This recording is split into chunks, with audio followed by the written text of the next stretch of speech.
This is a Nevada Education and Economic Analysis presented by the Education Alliance of Washoe County.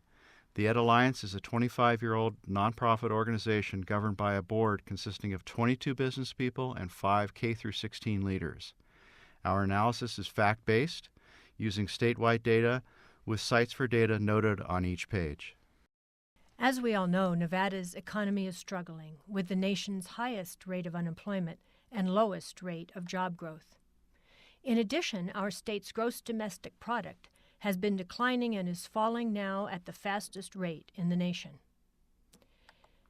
Economists are in agreement as to why Nevada has suffered so much in this recession, and it is that we do not currently have a diversified economy. For many years, we have been dependent on the gaming and hospitality industries as well as the construction industries, all of them highly volatile and consumer-based. And in addition, these are not industries that generally employ highly educated workers. In contrast, Nevada is underrepresented compared to the national average in education and health services, financial activities, and manufacturing, all of which are much more stable industries and do require a more highly educated workforce. And yet, Nevada's business taxes are very low. We have the 4th best business tax climate in the country, and we have the 2nd lowest personal tax burden of any of the states. Well, we were wondering, why is it that here we have very low business taxes, and yet we do not have a diversified economy, and we have been so hard hit by this recession? And the answer is that while low taxes are important, they are not the only answer. During this study, we identified 3 national rankings of the best states for business, including one by Forbes magazine, one by CNBC, which is the one you see here, and one by CEO magazine. All of them ranked Nevada very low as a best state for business. Although business costs are an important consideration, including taxes, the best states for business focus more on workforce, education, access to capital, and technology. Here we see that on the CNBC ranking, Nevada is ranked a dismal 47th overall as a best state for business. Texas, Virginia, Colorado, North Carolina, and Massachusetts are the top 5 on this ranking. And pay attention to Virginia, Colorado, and North Carolina, because they are the 3 that were also in the top 5 on the Forbes ranking of the best states for business. In addition, Virginia, Colorado, and North Carolina have student demographics that are similar to those in Nevada, and so you will see these 3 states appear on additional slides later in this presentation. You'll notice that although Nevada is ranked 47th overall as a best place for business, we actually outrank the top 5 states shown here in our business tax climate. And so clearly, low taxes alone have not and will not resuscitate Nevada's economy. Our cost of business in Nevada is rather high, although not all that much different from the best states for business shown here. But as you look at the columns to the right, you see where our problem lies. In workforce, we have a lower ranking than 4 of the 5 best states for business. Although we are ranked 19th, which doesn't seem all that bad. Nevertheless, that is the ranking of the workforce for the old Nevada economy, not the new education-based one that we need to have. In education, we are ranked a dismal 50th, far below the rankings of the best states for business. And we are also ranked far lower on access to capital and on technology and innovation. Nevada's workforce is one of the least educated in the nation. We rank 43rd on the percentage of our population over 25 that has a bachelor's degree or higher. In addition, we are disproportionately low in high education jobs in our state compared to the national average. Georgetown University recently completed a study looking out to 2018 and what the workforce needs would be in our state. By that year, 53% of the jobs in Nevada will require at least some post-secondary education. The demand for folks who have completed some post-secondary education or training will be far higher than the demand for students who only have a high school diploma or for high school dropouts. We began by looking at the National Assessment of Educational Progress, sometimes called NAEP, which is the only test administered in all 50 states. And here we are looking at the reading scores of 8th grade students across the country. The states shown in green are the ones whose 8th grade students score significantly better than Nevada's in reading. The states shown in yellow are the ones whose scores are about the same as Nevada's. And the states shown in orange are the ones whose reading scores are significantly worse than Nevada's. But you'll notice there are no orange states on this map, and that is because no state's reading scores for 8th graders are lower than those in Nevada. As we're all aware, over the last 20 years we have had explosive growth in our state, and our student demographics have changed dramatically. We have a far higher percentage of students for whom English is not their first language than we used to have, as well as a far higher percentage of poor students. In addition, the ethnic diversity of our students has changed dramatically. And so many people assume that that is the reason for the poor performance of Nevada's students. But if you look at this map, you'll see that that theory just doesn't hold water, because we are now looking at only white students in Nevada compared to white students in the other states, and again are looking at their 8th grade reading scores. You see that only West Virginia's white students perform at a lower level in reading than Nevada's students. The story is even worse when we look at our non-poor students. Our non-poor 8th graders here in Nevada are outperformed by every state except Hawaii in reading. If we were to look at math scores also, we would see only marginally better results than what you have seen here. So it is clear that the problem with our K-12 performance is not demographic, it's systemic. With the low level of performance of our 8th graders in reading and math, it is not surprising that Nevada does not do well compared to the other states in the country as we go up the education pipeline.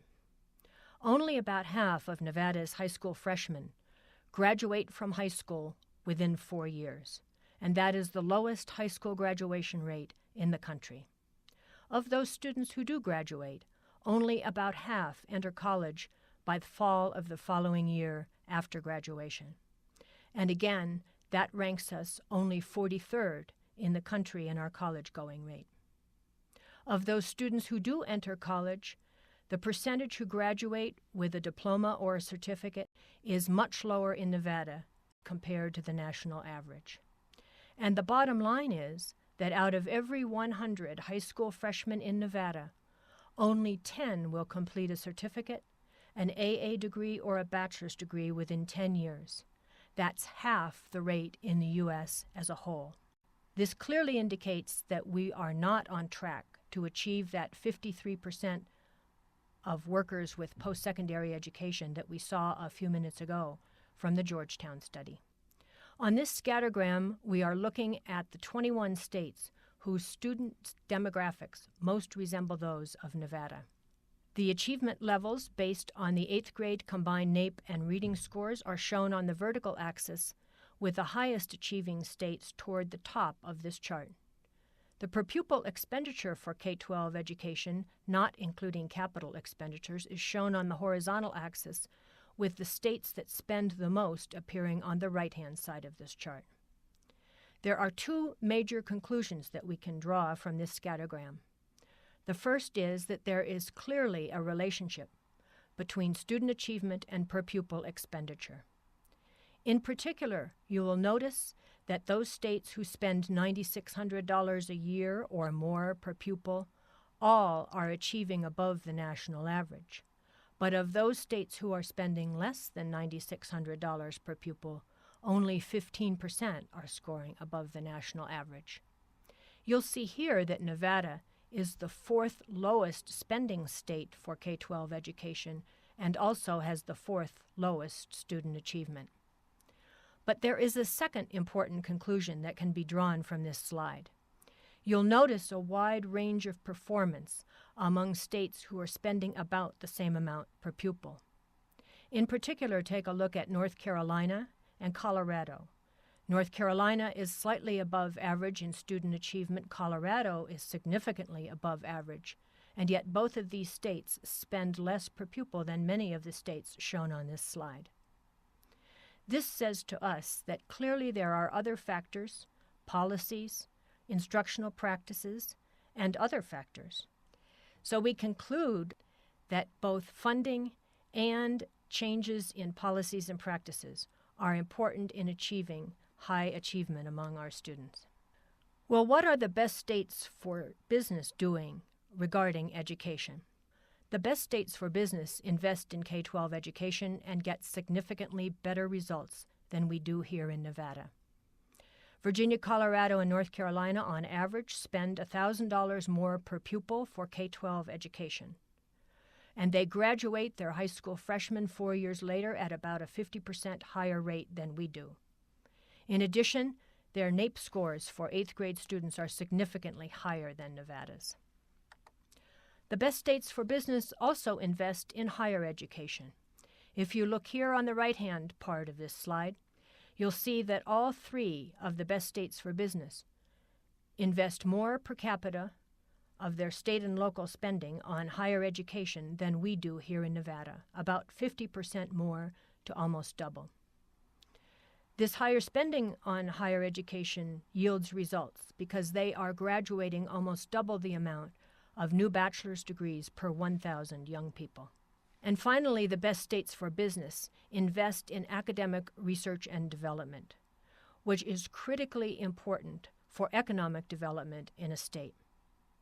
It is research and development in higher educational institutions, coupled with the production of science and engineering degrees, that are major factors in improving innovation and technology and in incubating new businesses within a state. You'll see that Virginia, Colorado, and North Carolina spend considerably more on academic research and development per $1,000 of their state's gross domestic product compared to Nevada. And they produce significantly more graduates in science, engineering, math, and technology than we do here in our state. Well, the best states for business give us a framework for the change that Nevada needs in order to get out of our economic crisis. The evidence indicates that strong state economies result from a combination of strong educational systems, innovation, technology, access to venture capital, and a favorable business climate, including low business taxes. And so in Nevada, we need to find a better balance of our tax burden with investment in economic infrastructure. We need to really focus on education, not only reforming our educational policies, practices, structures, expectations, and accountability, but also increasing our investment in education. We are recommending that in Nevada we increase our per pupil spending on K-12 education by $1,000 to $2,000 per pupil, targeting those expenditures and having accountability for results. The $1,000 per pupil is based on the average amount that the best states for business spend above what we spend in Nevada, and the $2,000 is that tipping point above which all states were achieving above average results. We must increase our investment in higher education, particularly in academic research and development, and we are recommending that we double that expenditure in our state. If we both reform and increase our resources for education, we can leverage a higher quality workforce. But improving education alone will not solve our economic crisis. We need to improve the climate for access to venture capital in our state and increase our investment in workforce development, particularly at our community colleges, as well as in access to technology. And if we do all of these things, we will be able to attract stable, higher-paying companies from a more diverse set of industries. If you would like to learn more about this study, we refer you to the website of the Education Alliance of Washoe County at ed-alliance.org. click on Publications to find our full white paper and a more extensive PowerPoint presentation. We thank you for your interest.